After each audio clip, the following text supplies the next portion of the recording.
TorahBox.com pour la diffusion du judaïsme francophone vous retransmet un enseignement du Rav Yosef Chaya Bergel. Bonne écoute et bon limoud. On arrive à l'histoire bien connue que Moshe Rabbeinu, avec les Bnei Israël dans le désert, encore une fois, ils n'ont pas d'eau à boire. Top. Alors là, Hachem demande à Moshe et à Aaron de réunir les Bnei Israël en face des rochers. Et Hachem dit à Moshe de parler au rocher. Il dit Bartem et la Sela, de parler au rocher. Et Moshe, comme par hasard, au lieu de parler au rocher, il a frappé le rocher 2 fois, jusqu'à ce que le son sortit. Et pour cette faute, puisque Moshe Rabbeinu a changé ce qu'Hachem lui avait dit de faire, Moshe et Aaron ont été punis de ne pas rentrer en Eretz Israël. Bon, histoire bien connue, mais cependant les commentaires sont moins connus, c'est-à-dire que les commentaires qui puissent répondre à toutes les questions sont moins connus. Alors bon, sachez tout d'abord qu'il y a là-dessus au moins 12 commentaires dans les commentateurs. L'Or HaChaim lui-même, il amène 10 commentaires, mais il pose des questions sur chacun de ces commentaires et propose son Pirouche, lui son commentaire, le 11e commentaire. Mais nous on va plutôt ramener le 12e commentaire qui est de Yonatan ben Uziel. Alors tout d'abord, quelques questions. Comment est-il possible, on peut concevoir tout d'abord que Moshe Rabbeinu a changé, a transformé ce que Hachem lui a dit de faire.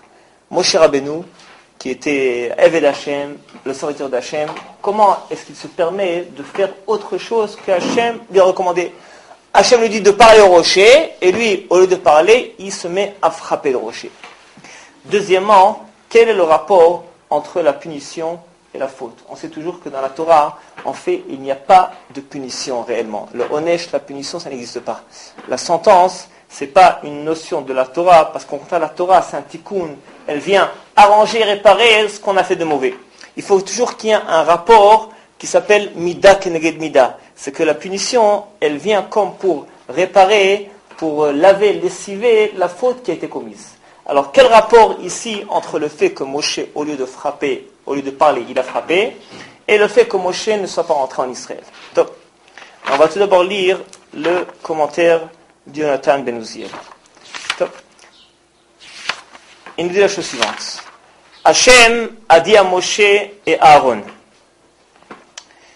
il leur a dit de réunir tout Am Israël en face de ces rochers. Alors tout d'abord, une petite parenthèse intéressante, il ne faut pas oublier qu'il s'agit ici à la fin des 40 années dans le désert. Enfin, je rappelle que le Bnei Israël sortit d'Égypte. Et le Bnei Israël devait a priori rentrer tout de suite en Israël. Mais comme ils ont fauté, par les miraglim, les explorateurs, ils ont refusé d'entrer en Israël, ils avaient peur des ennemis. Alors Hachem a décrété qu'ils allaient rester errer 40 ans dans le désert. Et tous ceux qui sont sortis d'Égypte, à part quelques exceptions, allaient mourir dans le désert. Et uniquement leurs descendants pourraient rentrer en Israël.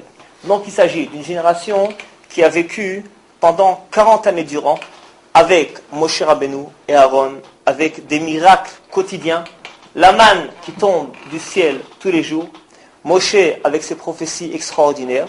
Donc c'est un peuple qui a priori est à un niveau spirituel très élevé. C'est un peuple qui n'a pas connu l'esclavage. Ils sont tous nés dans le désert. Bon, à part évidemment ceux qui étaient enfants encore, ceux qui étaient moins de 20 ans, ne sont pas morts dans le désert. Mais ceux qui avaient plus de 20 ans sont tous morts dans le désert. Donc la plupart, c'est une nouvelle génération qui n'a pas connu l'esclavage, mais qui a connu, n'est-ce pas, qui a connu uniquement une période extraordinaire avec Moshe et Aaron dans le désert, pleine de Nissim. Ils sont appelés dans la Gemara d'Ordéa. C'est une génération dans laquelle il y avait un surplus de da'at, de connaissances, de savoir, de prise de conscience spirituelle. Donc, on peut tout d'abord comprendre pourquoi est-ce que Moshe Rabbeinu, il avait un certain désespoir par rapport à ce peuple. Parce que Moshe est en train d'éduquer une nouvelle génération. Pendant 40 ans. Il est en train d'éduquer les enfants qui avaient moins de 20 ans, ainsi que ceux qui sont nés dans le désert. Pendant 40 ans, il est là en train de leur enseigner la Torah tous les jours. À la fin de ces 40 années, lorsqu'ils sont au point de rentrer en Israël, eh bien, ils commencent à se plaindre parce qu'ils n'ont pas d'eau. Pas parce qu'ils n'ont pas d'eau, et vraiment ils s'expriment pas aussi pas de façon qui ne convient pas à un peuple qui vivait à un niveau spirituel très élevé. Donc on peut comprendre que Moshe Rabbeinu avait lieu d'être désespéré, découragé, déprimé comme un échec de toute son entreprise pendant 40 années durant. Et donc là on peut encore se poser la question, pourquoi donc Hachem a puni Moshe de façon si sévère de ne pas rentrer en Israël. Top. Alors Yonatan Uziel nous propose le pérouge suivant. Il nous dit tout d'abord que Hachem a dit à Moshe la suivante. Bon, il fait des dukim dans les versets, on ne va pas s'attarder parce que ça prend du temps. Il nous dit la chose suivante. Hachem a dit à Moshe, réunissez le peuple, et vous allez lui parler, explique Yonatan Uziel, vous allez jurer, vous allez prononcer le nom d'Hachem. Shem Amfourash. C'est un nom qui comporte 42 lettres, un nom d'Hachem très spécial. Vous allez prononcer ce nom d'Hachem devant le rocher. Jurez devant le rocher son nom d'Hachem. Et si le rocher donne ses eaux, parfait, très bien. Mais s'il ne donne pas de l'eau, là vous allez frapper le rocher. C'est ce qu'Hachem a dit à Moshe. Et Moshe a réuni le peuple, et tout de suite il a frappé. A frappé le rocher. Ça c'est ce que dit un Talmud. Bon, là aussi ça nécessite d'être commenté, parce que là aussi on pose la question, si Hachem a dit à Moshe d'abord de jurer, ensuite de frapper, si ça ne marche pas, pourquoi est-ce que Moshe a changé? Et tout d'abord, qu'est-ce que ça veut dire qu'Hachem dit à Moshe, tu fais ci ou cela? D'abord, Hachem peut faire tous les miracles qu'il peut vouloir. Alors pourquoi est-ce qu'il dit Hachem à Moshe que tu vas jurer? Si ça ne marche pas, tu vas frapper. Comment est-ce qu'on peut imaginer que Hachem dit à Moshe, fais telle chose et ça ne va pas marcher? Si le rocher, en quelque sorte, va refuser de donner ses eaux. Qu'est-ce que ça veut dire? Alors l'explication est la suivante.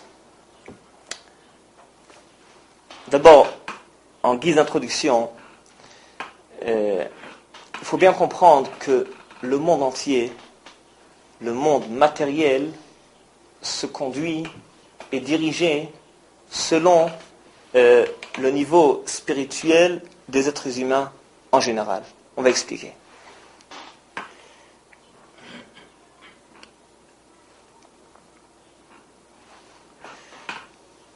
Bon, on va faire une parenthèse, on va ramener une histoire bien connue de Mordechai.